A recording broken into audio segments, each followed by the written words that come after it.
زیر ناف بال کاٹتے وقت دو غلطیاں اکثر لوگ کرتے ہیں جس کی وجہ سے نماز نہیں ہوتی، ہمیشہ ناپاک رہتے ہیں۔ بسم اللہ الرحمن الرحیم۔ زیر ناف بال صاف کرتے ہوئے دو ایسی غلطیاں ہیں جو بہت سے لوگ انجانے میں کر بیٹھتے ہیں، اور شاید آپ بھی ان میں سے کسی ایک غلطی کا شکار ہوں۔ ایک غلطی صفائی کے طریقے سے متعلق ہے اور دوسری اس بات سے متعلق ہے کہ آخر یہ بال کتنے دن تک چھوڑے جا سکتے ہیں۔ کیا ہر ہفتے صاف کرنا ضروری ہے؟ کیا 15 دن بعد صاف کر سکتے ہیں؟ اور اگر 40 دن سے زیادہ گزر جائیں تو کیا حکم ہے؟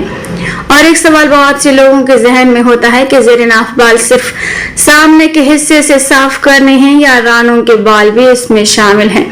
کیا مقاط کے ارد گرد کے بال بھی صاف کرنے چاہیے؟ اور اگر ریزر یا بلیڈ استعمال نہ کر سکیں تو کیا کریم استعمال کی جا سکتی ہے؟ آج کی ویڈیو میں ہم ان تمام باتوں کو بہت آسان انداز میں سمجھیں گے، اس لیے ویڈیو کو آخر تک ضرور دیکھیں، کیونکہ آخر میں ایک ایسی بات بھی بتاؤں گی جس کے بارے میں بہت سے لوگ لا علم ہوتے ہیں۔ سب سے پہلے یہ سمجھ لیں کہ اسلام نے صفائی اور پاکیزگی کو بہت اہمیت دی ہے۔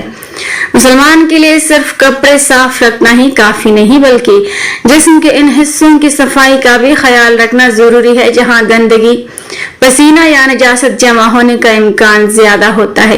حضرت انس بن مالک رضی اللہ تعالی عنہ سے روایت ہے کہ رسول اللہ صلی اللہ علیہ وسلم نے مونچھیں تراشنے، ناخن کاٹنے، بغلوں کے بال دور کرنے اور زیر ناف بال صاف کرنے کے لیے ایک مدت مقرر فرمائی اور فرمایا کہ انہیں 40 دن سے زیادہ نہ چھوڑا جائے۔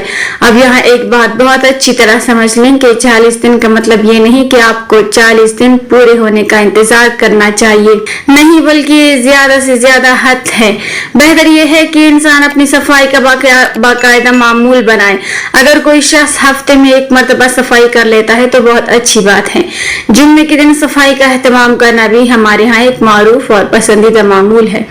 اگر ہر ہفتے ممکن نہ ہو تو 15 دن کے اندر صفائی کر لینا بہتر ہے، لیکن کسی بھی صورت میں 40 دن سے زیادہ تاخیر نہیں کرنی چاہیے۔ یعنی اگر کسی شخص نے سوچا کہ میں مصروف ہوں، ابھی وقت نہیں ملا، بعد میں کر لوں گا، اور اسی طرح 40 دن گزر گئے تو یہ غفلت کی بات ہے۔ اس لیے مسلمان کو اپنے جسم کی صفائی کے اس معمول کو نظر انداز نہیں کرنا چاہیے۔ اب آئیے دوسری اہم بات کی طرف کہ زیر ناف بال کس چیز سے صاف کیے جائیں۔ بعض لوگ سمجھتے ہیں کہ شاید صرف بلیڈ ہی استعمال کرنا ضروری ہے۔ ایسا نہیں ہے، مقصد بالوں کو دور کرنا اور صفائی حاصل کرنا ہے۔ آپ ریزر، بلیڈ یا کوئی مناسب محفوظ طریقہ استعمال کر سکتے ہیں۔ اگر کسی شخص کی جلد حساس ہو اور بلیڈ یا ریزر استعمال کرنے سے خارش، الرجی یا کوئی اور تکلیف ہوتی ہو تو وہ اپنی جلد کے لیے مناسب ہیئر ریموول کریم استعمال کر سکتا ہے، لیکن پہلے یہ ضرور دیکھنا چاہیے کہ اس سے جلد کو نقصان تو نہیں پہنچ رہا۔ اسی طرح کینچی وغیرہ کا استعمال بھی بعض صورتوں میں کیا جا سکتا ہے، لیکن اس حصے کی حساسیت کو دیکھتے ہوئے بہت احتیاط ضروری ہے۔ جلد بازی میں صفائی کرتے ہوئے زخم لگا لینا کوئی سمجھداری نہیں۔ یاد رکھیں، اسلام صفائی کا حکم دیتا ہے، اپنے جسم کو نقصان پہنچانے کا نہیں۔ اب آتے ہیں اس سوال کی طرف جس میں سب سے زیادہ غلط فہمی پائی جاتی ہے کہ آخر زیر ناف بال کہاں تک صاف کرنے ہیں۔ ناف کے نیچے سے لے کر شرمگاہ کے ارد گرد کے بال اس صفائی میں شامل ہیں۔ سامنے کے حصے کے بال اور خصیوں کے ارد گرد کے بال بھی صاف کیے جائیں، لیکن رانوں کے بال زیر ناف بالوں میں شامل نہیں ہیں۔ اگر کوئی شخص رانوں کے بال بھی صاف کر لیتا ہے تو اس میں کوئی حرج نہیں، لیکن یہ ضروری نہیں کہ رانوں کے تمام بال بھی اس حکم میں شامل ہوں۔ اسی طرح ایک اور جگہ ہے پہ جس کے بارے میں بہت سے لوگ سوال کرتے ہیں اور وہ ہے مقاط کے ارد گرد کے بال۔ اس حصے کے بال صاف کرنا بھی صفائی کے اعتبار سے بہت مفید ہے، خاص طور پر اگر یہ اندیشہ ہو کہ اس نجاست بالوں میں رک سکتی ہے۔ اس لیے اہل علم نے اس جگہ کے بال صاف کرنے کو بہتر اور مستحب قرار دیا ہے، کیونکہ ذرا سوچیں، اگر کسی جگہ نجاست رکنے کا امکان ہو اور انسان صفائی کا خیال ہی نہ رکھے تو طہارت کے معاملے میں مشکل پیدا ہو سکتی ہے۔ اس لیے اسلام ہمیں صفائی میں احتیاط سکھاتا ہے، لیکن یہاں ایک ضروری وضاحت ہے۔ صرف یہ کہنا درست نہیں کہ اگر مقاط کے ارد گرد کے بال صاف نہ کیے تو انسان لازماً ناپاک رہے گا یا اس کی نماز نہیں ہوگی۔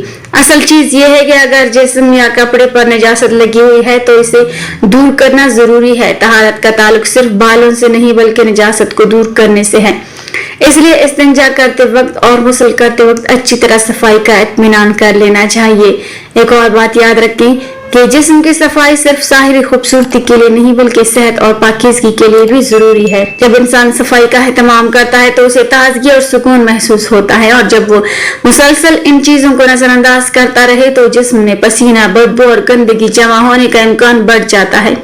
اسلام نے اس لیے ان فطری صفائیوں کے لیے رہنمائی دی ہے۔ اب آخر میں وہ بات جس کا میں نے شروع میں ذکر کیا تھا، زیر ناف بالوں کے معاملے میں سب سے اہم بات یہ ہے کہ انہیں 40 دن سے زیادہ نہ چھوڑا جائے۔ یہ ہر شخص کو اپنے لیے ایسا معمول بنا لینا چاہیے کہ یہ نوبت ہی نہ آئے کہ 40 دن گزر جائیں اور صفائی باقی ہو۔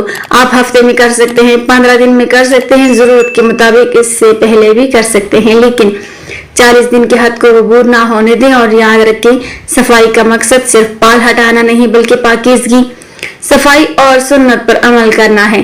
اگر آپ کو آج کی یہ معلومات مفید لگی ہیں تو ویڈیو کو لائک ضرور کریں، چینل کو سبسکرائب کریں اور اس پیغام کو اپنے گھر والوں اور دوستوں تک بھی پہنچائیں، خاص طور پر ان لوگوں تک جنہیں شاید ان مسائل کے بارے میں صحیح معلومات نہ ہوں۔ کیا معلوم آپ کے ایک شیئر سے کسی کو دین کا ایک اہم مسئلہ معلوم ہو جائے اور یہ آپ کے لیے صدقہ جاریہ بن جائے۔ اللہ تعالیٰ ہمیں پاکیزگی اختیار کرنے، سنتوں کو سمجھنے اور ان پر صحیح طریقے سے عمل کرنے کی توفیق عطا فرمائے، آمین یا رب العالمین۔ ناظرین، کمنٹ باکس میں اللہ تعالیٰ کے 99 ناموں میں سے ایک نام ضرور ٹائپ کریں۔